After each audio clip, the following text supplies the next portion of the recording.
ይቅርታ አረፈድኩብሽ አይደል? ትንሽ ምን ባክሽ ባለፈው አረብ ሀገር የላኳት ሴት 6 ወር ሳይሞላት ይሄን ስጦታ ታጅጎደጉደዋለች። እሱን ልቀበል ሄጄ እኮ ነው። እንዲህ ባጭር ጊዜ ተሳክቶላት እንዴ? በእኛ አሰራር 6 ወር በጣም ረጅም ነው። 2 ወር ሳይሞላሽ ነው በስጦታ የምታንበሸብሽ ታያለሽ። ፈጣሪ ያውቃል። ፈጣሪማ ወሰነ፣ እኔን አገናኘሽ። አሁን የሚቀረው የኔና ያንቺ ስራ ነው። ግን ጉዞ የቪዛና ህጋዊ ዶክመንት ይጠይቃል። ያው ህጋዊ በይው። በጣም ወሳኝ ሰዎች አሉኝ። ከዚህ እዛ እስከምትደርሽበት ሀገር ድረስ መሀል ላይ የኔ ቁልፍ ሰዎች ዋና ስራቸው አንቺን አየር ላይ እየተቀባበሉ ዋናው ቦታ ማድረስ ነው። የስራው ሁኔታስ እንዴት ነው? በቃ ለኛ ከፍለሽ ልክ አውሮፕላን ላይ ስትወጪ በቃ እየሄድሽ ደሞዝሽ መቆጠር ይጀምራል። አሰሪዎችስ እንዴት ናቸው? አሁን የምትገቢባት ሴትዮ በኢትዮጵያውያን ሰራተኞች ፍቅር ያበደች ነች ነው የምልሽ። የምገባባትን ሴትዮ ታውቋታላችሁ እንዴ? ማዳም ፎዚያ እንዴ! በየሰዓቱ ነው ቴክስት የምንደራረገው። የረጅም ዓመት ደንበኛችን ናት ብታይ። እሺ አሁን ጉዞ እንዴት ነው የሚሆነው?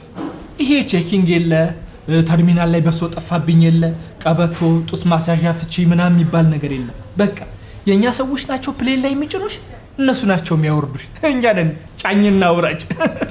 አንቺ ብቻ በመሰጥሽ አካውንት ብሩን ማስገባት ብቻ ነው። ብሩን ማስገባት ብቻ? ደስ ይላል በጣም። አዎ ደስ ይላል። ብሩን ማስገባት ነው? ማስገባት። እንዴት ነው አወቀኝ? እኔ እንጃ። እኔ ብዙ ሰዎች ያውቁኛል እንጂ እኔ ያላውቃቸውም። ያው ፍትሃዊ አሰራርን ስለምከተል አይደለ? ቤዛ ነኝ። የዛሬ 9 ዓመት እንዲጉ ማስጨብጠ ነበር የላከኝ። 9 ዓመት? ይሁሉ ዓመት ሰርቻለሁ ማለት? አዎ የብዙ እህትና ወንድሞቼ ነው ታበላሽታል። የኔ ስራ እኮ እናንተን እዛ ማድረስ ነው። ክፉ እድላችሁ እዛ ድረስ ከተከተላችሁ እኔ ምንም ማድረግ አልችልም። አንተ ምንም ማድረግ ካልቻልክ ህግ ማድረግ ይችላል። አረ እኔ አልበላም እኮ። እኔ እኮ አሁን የበላሁት እውነት አሁን የበላሁት። አረ አልበላም። ኢንስፔክተር ከተማ እባላለሁ። አቶ ቦጋለ ዳምጣው በህገወጥ የሰዎች ዝውውር ተጠርጥረህ በቁጥጥር ስር ውለሃል። አሁን ለጥያቄ ስለምፈልገው ወደ ጣቢያ። እንዴ እሺ አውሮፓ ልሞክርልሽ። በእኔ የደረሰ ስቃይ በእህቶቼ እንዲደርስ አልፈቅድም። እንዲህ አይነቱን መደበኛ ያልሆነ ፍልሰትን እቃወማለሁ።